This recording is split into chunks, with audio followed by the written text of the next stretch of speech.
Magandang araw, Pilipinas! Ito ang Valiente News hatid sa inyo ng Office of the Vice President.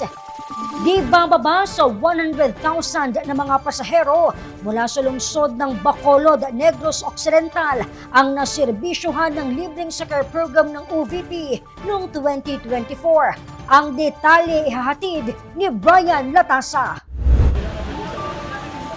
Patuloy ang paghahatid ng libreng sakay ng tanggapan ng pangalawang Pangulo sa pamumuno ni Inday Sara Duterte sa lungsod ng Bacolod, Negros Occidental.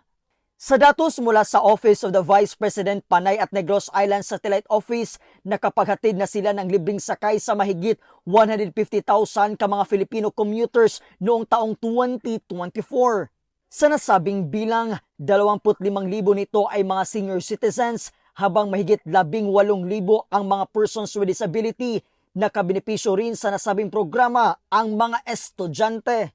Para sa mga commuter, malaking tulong ang nasabing programa. Maliban kasi sa mas komportable ang kanilang biyahe, malaki rin ang kanilang natitipid sa pamasahe. Samantala, tuloy-tuloy rin ang pag-arangkada ng pagbabago campaign ng Office of the Vice President.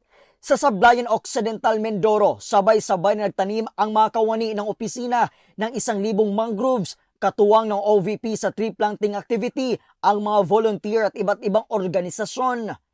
Isa sa mga layunin ng pagbabago campaign ay ang pangangalaga sa ating inang kalikasan at labanan ang epekto na dala ng climate change. Ako po si Brian Latasa, ang lahat para sa Diyos, bayan at pamilyang Pilipino. Valiente News. Abangan ang iba pang mga balita at impormasyon dito lamang sa Valiente News. Ako si Claudette Loreto para sa makabuluhan, naninindigan at matapang na mga ulat at impormasyon. Maraming salamat.